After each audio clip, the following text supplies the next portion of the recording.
Hello everyone and welcome back to the EDH Jank Center, your source for everything Commander and everything Jank. I'm your host Jordan or Prairies, and today we got another mini deck tech for you. You know what time it is, let's go. Today it's Sivitri, Dragon Master, another commander in the long line of Dominaria United commanders that really intrigue me and that I really wanted to build around. So today we're gonna go over 5 budget, underutilized, or janky cards that I think would slot great into a Sivitri Dragon Master build. But a mini deck tech would be nothing without its commander, so let's go over Sivitri, Dragon Master, 2 blue-black legendary planeswalker Savitri from Dominaria United. +1, until your next turn, creatures can attack you or planeswalkers you control unless their controller pays 2 life for each of those creatures. Her -3 is search your library for a dragon card, reveal it, put it into your hand, then shuffle. Her -7 is destroy all non-dragon creatures, and Savitri Dragon Master can be your commander, and she starts out at 4 loyalty. Now, technically, she is from Dominaria United Commander, but they're the same set to me.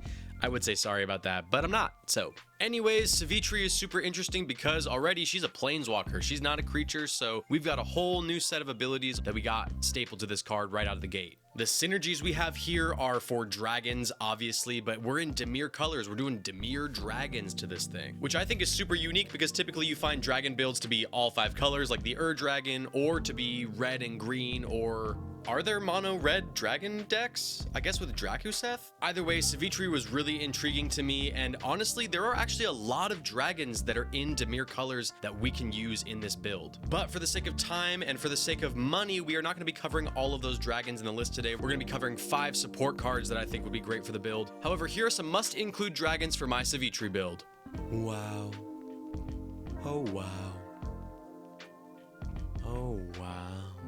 All right, let's get a move on, kiddos. Put on your deck building helmets, because I'm about to take you to our first card of the day. It's Revenge of Ravens, 3 and a black enchantment from Throne of Eldraine. Whenever a creature attacks you or a planeswalker you control, that creature's controller loses 1 life and you gain 1 life. So one thing about dragons is that they cost a lot of mana. They need a lot of setup. And so while we set up, we need to be able to protect ourselves and deter people from attacking us. How do we do that? Well, Savitri has her own pillow forting baked into the card, which is fantastic. But like I say always here on the EDH Jank Center, we need some redundancy, some effects that mimic our commander's effects so that if our commander gets iced, we can still play our strat. And that, my friends, is where this poor guy comes in. So if an opponent chooses to attack us with 5 creatures, they're going to be losing 5 life and we're going to be gaining 5 life. That's a baseline. If you add that on top of Savitri's effect, it could be potentially 3 life an opponent's paying for each creature they control that's attacking us. In other words, they won't want to be attacking us. Revenge of Ravens is just good, man. It's just really good. It's an auto include for me pretty much every time I run black in a deck. And on top of that, for this deck in particular, it also triggers on attacks on planeswalkers.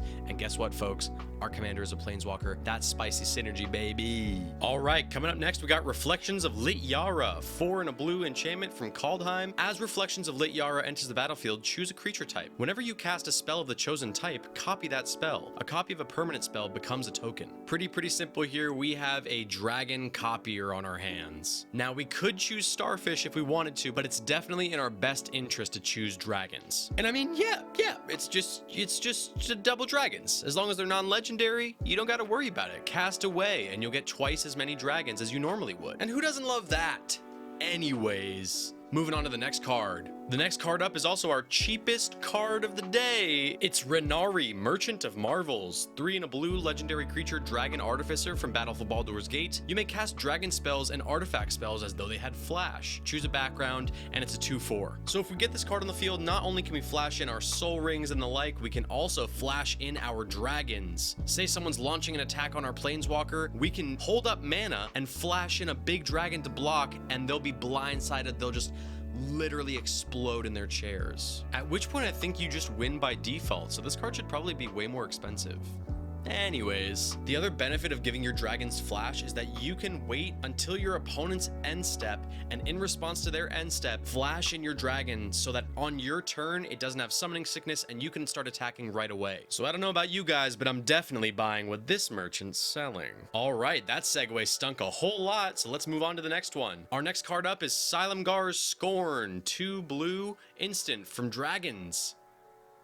of Tarkir. As an additional cost to cast Silumgar's Scorn, you may reveal a dragon card from your hand. Counter target spell unless its controller pays 1. If you reveal the dragon card or control the dragon as you cast Silumgar's Scorn, counter that spell instead. So pretty simple tech here and highly synergistic. This card would not see play in pretty much any other deck other than a dragon tribal. So now you can run this and Counterspell, and you've got 2 Counterspells in your deck. And that, my friend, is nothing but upside. Well, well, well, you've made it this far into the video and we're almost at the last card of the day. But before we get started on that, guys, if you really are enjoying this content, consider joining the Patreon. Becoming a patron means you get to join the patron-only EDH Jank Center Discord. It's a super fun and really cute community we have going on in there. We talk about our favorite cards, spoilers, different sets, all sorts of different stuff going on in that Discord. We also have lots of other cool benefits for patrons, so I'd really appreciate it if you checked out the link in that description. All the support helps me make more videos like this for you guys. All right, for our last card of the day, we got Patriarch's Bidding, 3 black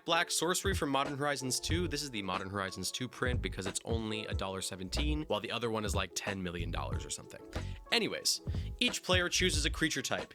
Each player returns all creature cards of a type chosen this way from their graveyard to the battlefield. Now look, this is not necessarily a one-sided card by any means. If you're playing against other tribal decks, this might not be the best card. However, if you are not, or if your opponents don't have as many creature cards in their graveyards as you do, this can be a game breaker. I'd say the odds are pretty good that you won't be playing at a table that's running all tribal decks. So I'd say 9 times out of 10, this card will not be dead in your hand. And if it is, it's 1 out of 99. I don't think it's too big of a deal. And listen, post board wipe, if I cast this card and get like 5 dragons back from my graveyard, that's a pretty hefty creature type, and I'm gonna feel pretty good about that either way. Oh, and on top of everything else, it returns stuff to the battlefield, folks. The battlefield, not to your hand. You don't gotta spend anything other than 5 mana to do this. It's really friggin' good.